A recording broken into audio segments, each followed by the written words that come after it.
भारत में 18वें आम चुनाव का शंखनाद हो गया है। देश में 7 चरणों में मतदान होंगे। मध्य प्रदेश की 29 सीटों के लिए 4 चरणों में वोटिंग होगी। पहला चरण 19 अप्रैल 6 सीट, दूसरा चरण 26 अप्रैल को 7 सीटें, तीसरा चरण 7 मई 8 सीटें और चौथा चरण 13 मई को 8 सीटों के लिए वोटिंग होगी। उधर छत्तीसगढ़ की 11 सीटों के लिए 3 चरणों में वोटिंग होगी। पहला चरण 19 अप्रैल, दूसरा चरण 26 अप्रैल और तीसरे चरण में 7 मई को वोटिंग होगी। 4 जून को चुनाव परिणाम आएंगे। राजनीतिक दलों ने भी कमर कस रखी है।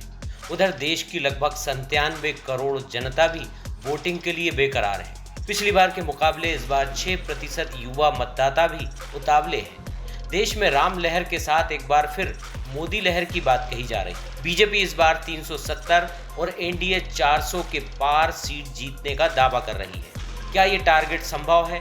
आप खुद अंदाजा लगाइए। हम आपको बताते हैं देश के पहले चुनाव से लेकर अब तक, यानी पंडित नेहरू लहर से लेकर मोदी लहर तक चुनावी हवा का रुख कब कब किसकी तरफ रहा। आजादी के बाद हुए पहले लोकसभा चुनाव में 26 राज्य और कुल 489 सीटें थी। तब नेहरू लहर में कांग्रेस ने 364 सीटें जीती थी। सीपीआई को 16, सोशलिस्ट पार्टी को 12 सीटें मिली थी और भारतीय जनसंघ को केवल 3 सीटें मिली थी।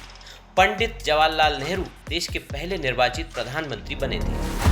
1957 में हुए दूसरे लोकसभा चुनाव में कुल 994 सीटें थी, जिसमें से कांग्रेस ने 371 सीटों के साथ फिर से जीत हासिल की। इसी तरह तीसरे आम चुनाव में भी कांग्रेस ने कुल 494 सीटों में से 361 सीटें जीती थी और पंडित नेहरू दोबारा पीएम बने थे। 5वें आम चुनाव में इंदिरा गांधी की अगुवाई में कांग्रेस ने कुल 518 लोकसभा सीटों में से 352 सीटें जीती, लेकिन इलाहाबाद हाई कोर्ट ने चुनावी भ्रष्टाचार के आरोप में इंदिरा गांधी के चुनाव को अमान्य कर दिया था।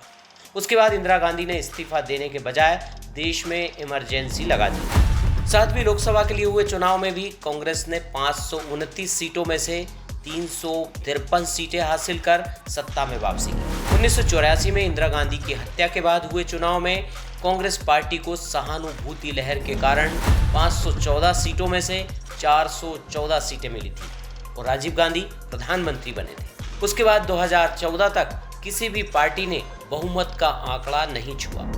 2014 के आम चुनाव में बीजेपी ने नरेंद्र मोदी को विकास के चेहरे के रूप में पेश किया।